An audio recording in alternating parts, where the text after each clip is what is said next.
Olá, neste vídeo vamos relacionar o vulcanismo com a tectónica de placas. Eu sou a Telma Rodrigues, sou professora de Biologia e Geologia e vou tentar ajudar. A distribuição dos vulcões no mundo é fortemente explicada pela teoria da tectónica de placas. Ao longo dos limites das placas encontra-se a maioria dos vulcões ativos no mundo.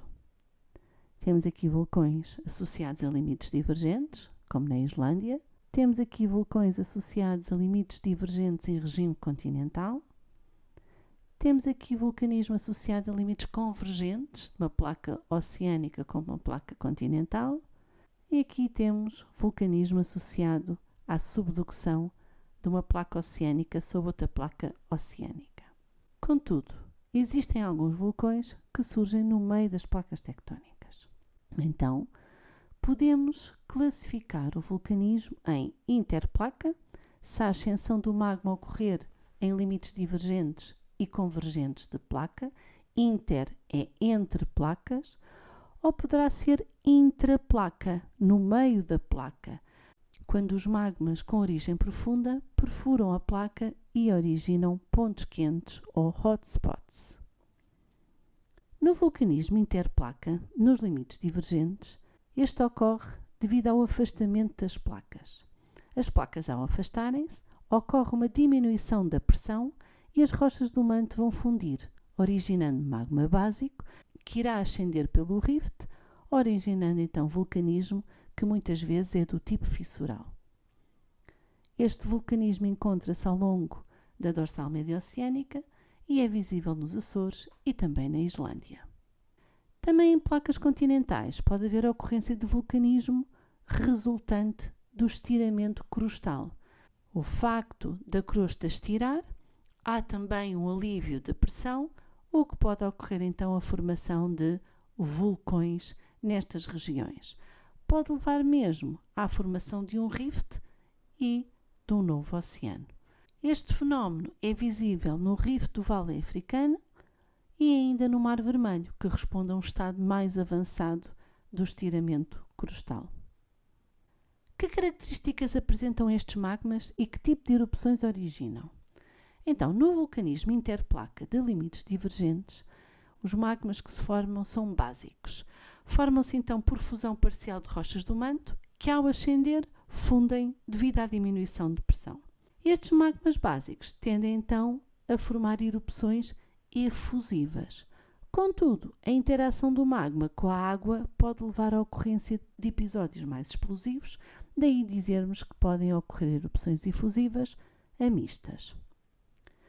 Quanto ao vulcanismo interplaca associado a limites convergentes, aqui o vulcanismo está associado às zonas de subducção.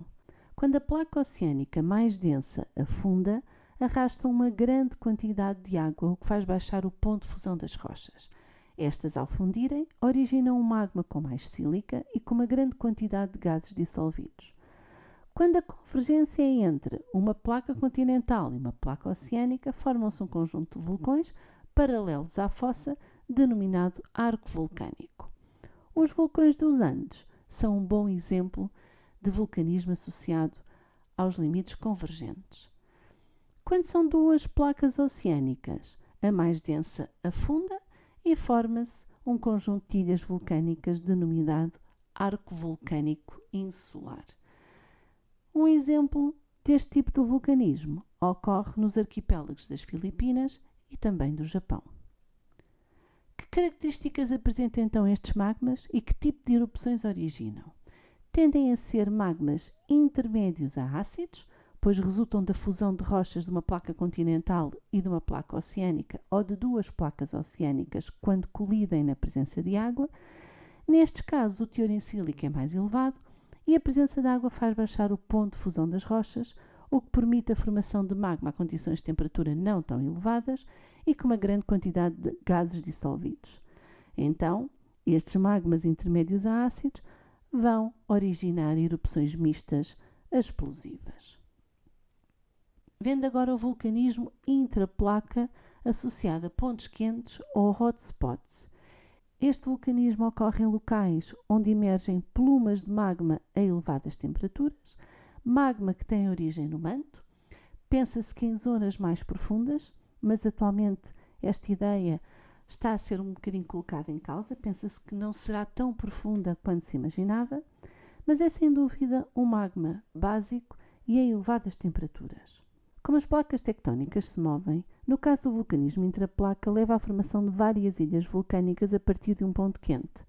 A placa tectónica está em movimento em relação ao ponto quente e desta forma vão-se formando as ilhas vulcânicas. O arquipélago do Havaí é um bom exemplo deste tipo de vulcanismo. Nesta imagem do arquipélago do Havaí, onde é que poderá estar localizado o ponto quente? Podemos ver que onde existe vulcanismo ativo é exatamente na ilha do Havaí. Logo, será neste ponto que deverá estar localizado o ponto quente. E se perguntarmos agora quais serão as ilhas mais antigas do arquipélago, deverão ser as ilhas de Niihau e Kauai, pois são aquelas que se encontram mais afastadas do ponto quente. Isto indica que a placa se moveu na direção sudeste-noroeste, tendo formado primeiro estas ilhas, as ilhas de Niihau e Kauai, depois Hau e por aí adiante, até atualmente estar a formar a ilha do Havaí. Basicamente o arquipélago formou-se devido ao deslocamento da placa tectónica. Temos aqui representados a litosfera e o manto. De seguida, por convecção, ocorre a ascensão de material mantélico de menor densidade, formando uma pluma de magma. O calor é transferido para as rochas adjacentes do manto e, ao atingir a base da placa litosférica, onde a diminuição da pressão facilita a fusão das rochas, forma-se magma que irá ascender pelas zonas mais frágeis da placa, como por exemplo falhas, formando assim vulcões. Com o movimento da placa tectónica, os vulcões formados afastam-se do ponto quente e novos vulcões começam a formar-se. Nova ascensão da pluma e formação de novos vulcões. Podemos concluir que, como a placa tectónica está em movimento em relação ao ponto quente, vão-se formando ilhas vulcânicas, havendo um aumento da idade e da erosão das estruturas vulcânicas com a distância ao ponto quente. Quanto mais longe estão as ilhas do ponto quente, mais antigas serão e terão maior erosão. Por outro lado, ocorre uma diminuição da atividade vulcânica também à medida que nos afastamos do ponto quente. Portanto, perto do ponto quente ainda teremos o vulcanismo ativo. Quanto mais afastados estivermos do ponto quente, menos atividade vulcânica terão as ilhas. Que características apresentam então estes magmas e que tipo de erupções originam? Já vimos que são magmas básicos, com origem no manto e a altas temperaturas. Logo, tendem a originar erupções efusivas. Mas e se o ponto quente ocorrer na placa continental? Será que pode ocorrer aqui uma mudança no tipo de erupção que origina?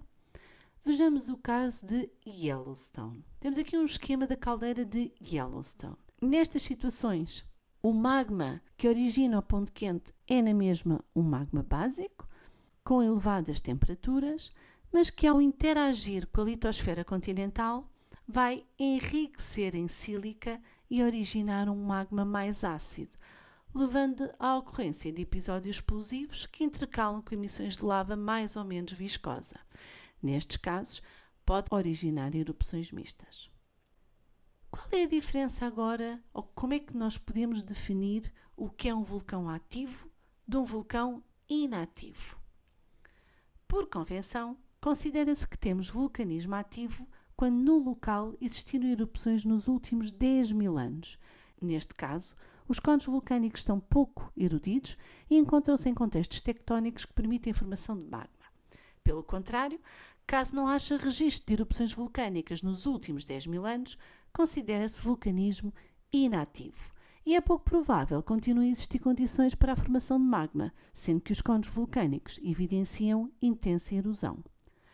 Contudo, o estudo destas rochas vulcânicas permite saber o tipo de atividade vulcânica que ocorreu e o contexto tectónico em que se formaram, informação que é essencial para compreender a história da Terra e reconstruir o passado. Ficou percebido?